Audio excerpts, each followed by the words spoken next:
एक दिन मौके का फायदा उठाकर भतीजे ने अपनी ही बुआ के साथ। राम बेहद सीधा साधा और मेहनती युवक था। वह मध्य प्रदेश के जिला झालावाड़ के एक चूड़ी कारखाने में काम करता था, जबकि उसके बीवी बच्चे किशनगंज जिले के रायला लालजीतगंज में रहते थे। यह राम का पैतृक गांव था।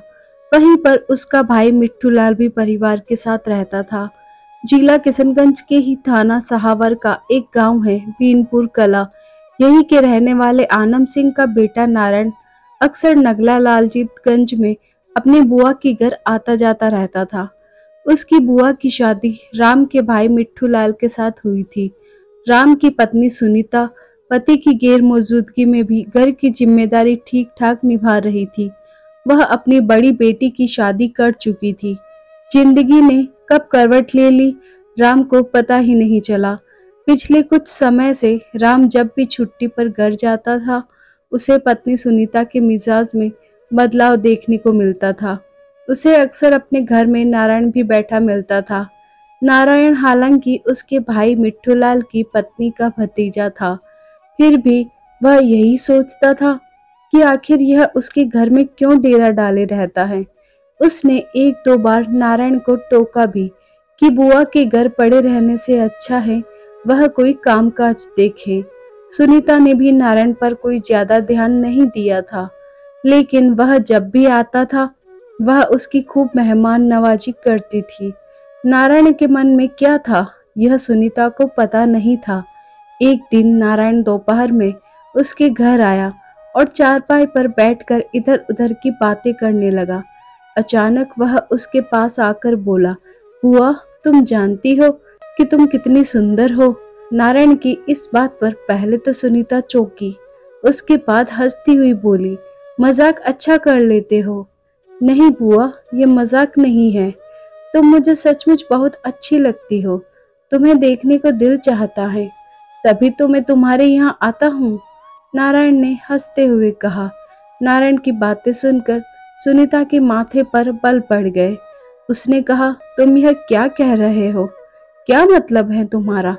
कुछ नहीं बुआ, तुम बैठो और यह बताओ कि फूफा जी कब आएंगे? उसने पूछा। उन्हें छुट्टी कहाँ मिलती है? तुम सब कुछ जानते तो हो, फिर भी पूछ रहे हो? सुनीता ने थोड़ा रोष में कहा। तुम्हारे ऊपर दया आती है बुआ, फूफा जी को तो तुम्हारी फिक्र ही नहीं है। अगर उन्हें फिक्र होती तो इतने दिनों बाद घर न आते। वह चाहते तो गांव में ही कोई काम कर सकते थे। यह कहकर नारायण ने जैसे सुनीता के दुखती रग पर हाथ रख दिया था। इसके बाद सुनीता के करीब आकर वह उसका हाथ पकड़ते हुए बोला, बुआ, अब तुम चिंता मत करो, सब कुछ ठीक हो जाएगा। इतना कहकर नारायण तो चला गया, लेकिन सुनीता के मन में कई सवाल छोड़ गया।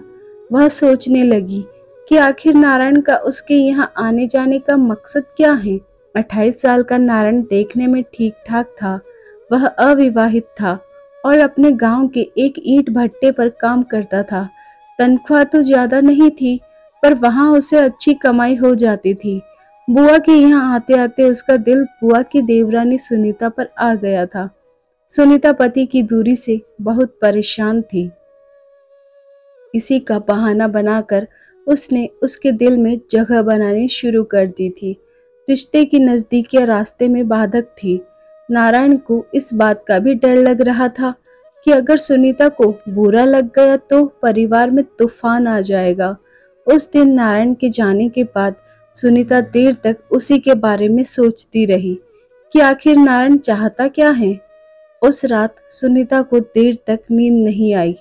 नारायण की बातचीत का अंदाज मन मोहने वाला था, लेकिन सुनीता उम्र और रिश्ते में नारायण से बड़ी थी। मन में पति के प्रति गुस्सा भी आया, क्योंकि पति से दूरी के कारण ही उसका मन डगमगा रहा था। उसने तय कर लिया कि इस बार जब पति घर आएगा तो वह उससे कहेगी कि या तो वह गांव में रहकर कोई काम करे या फिर उसे भी अपने साथ ले चले।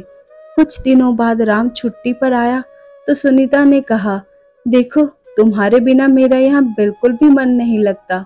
या तो तुम यहीं कोई काम कर लो या फिर मैं भी बच्चों को लेकर झालावाड़ चलकर तुम्हारे साथ रहूंगी। पत्नी की बात सुनकर राम बोला, लगता है तुम पगला गई हो।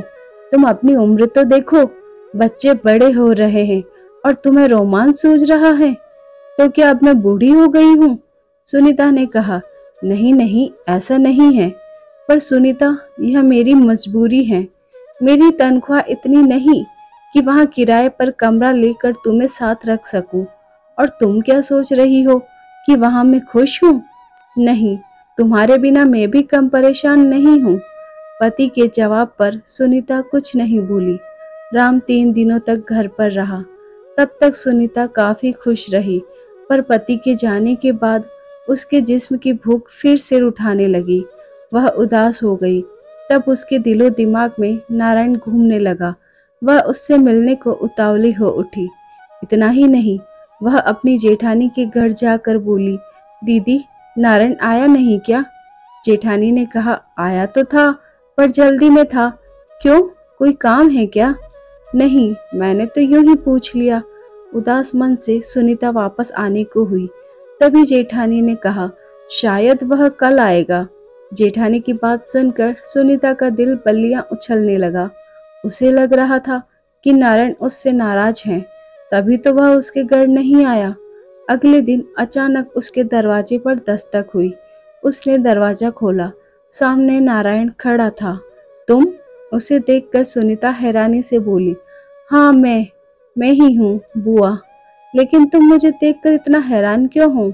बड़ी बुआ ने बताया कि तुम मुझे याद कर रही थी, सो मैं आ गया। अब बताओ क्या कहना है? नारायण ने घर में दाखिल होते हुए कहा। सुनीता ने मुख्य द्वार बंद किया और अंदर आकर नारायण से बातें करने लगी। कुछ देर में सुनीता 2 गिलासों में चाय लेकर आई तो नारायण ने पूछा, फूफा आए थे क्या?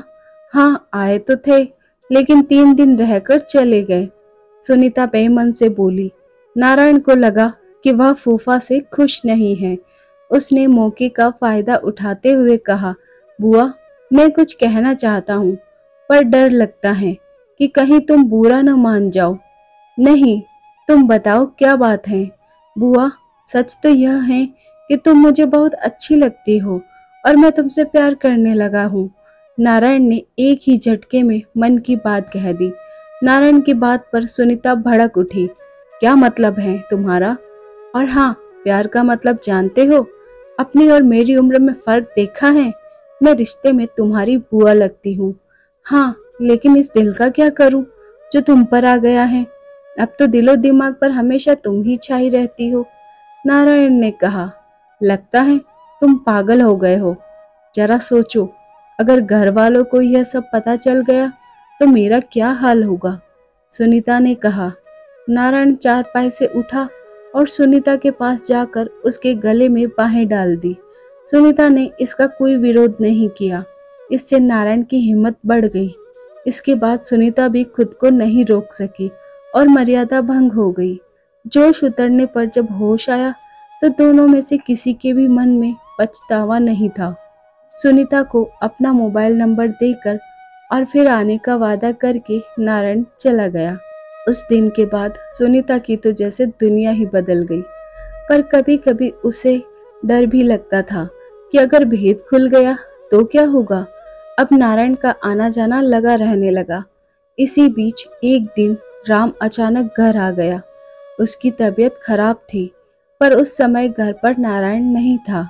सुनीता डर गई कि कहीं पति की मौजूदगी में नारायण न आ जाए, इसलिए उसने नारायण को फोन करके सतर्क कर दिया।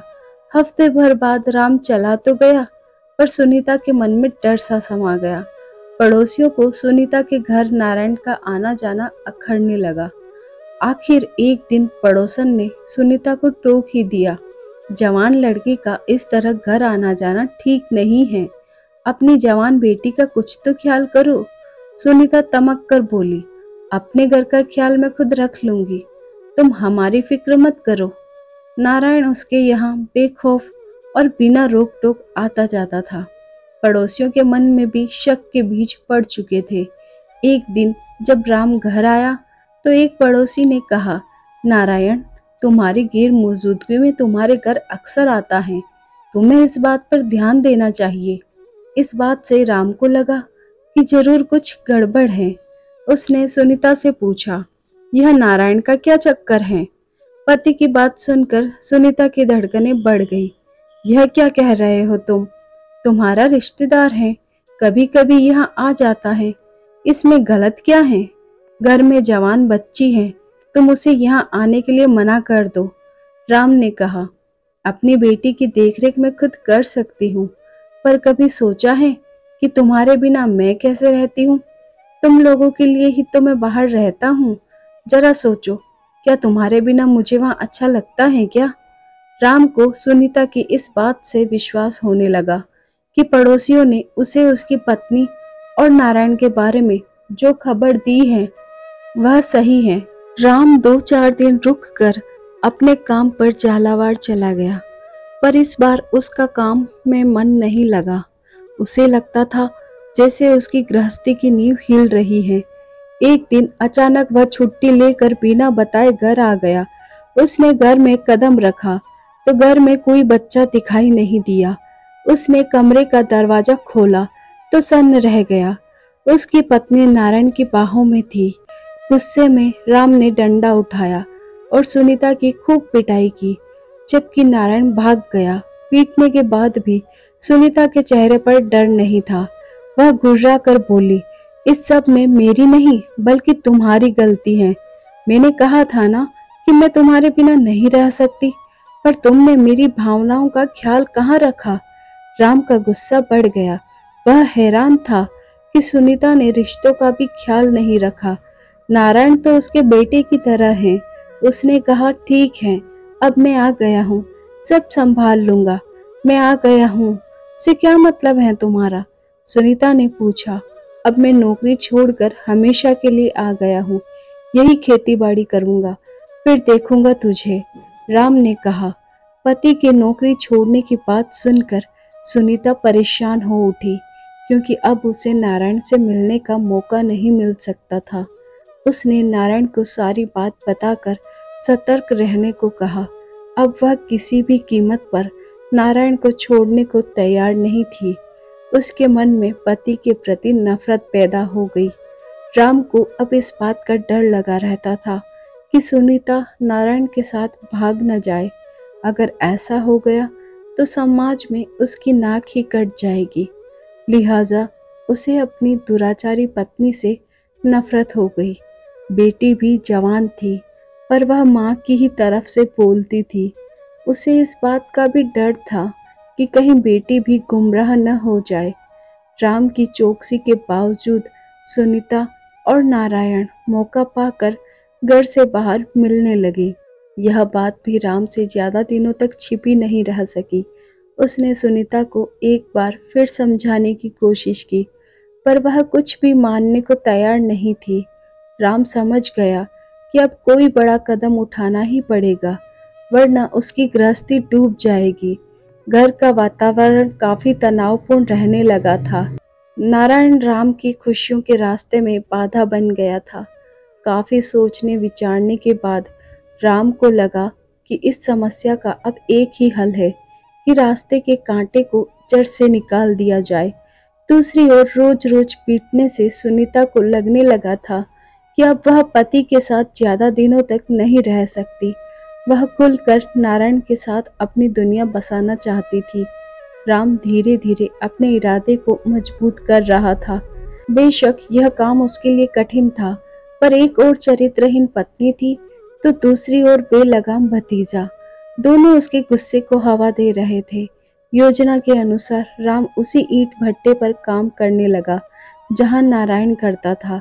राम जानता था कि नारायण रात में भट्टे पर ही सोता है। उसे लगा कि वह वहीं पर अपना काम आसानी से कर सकता है।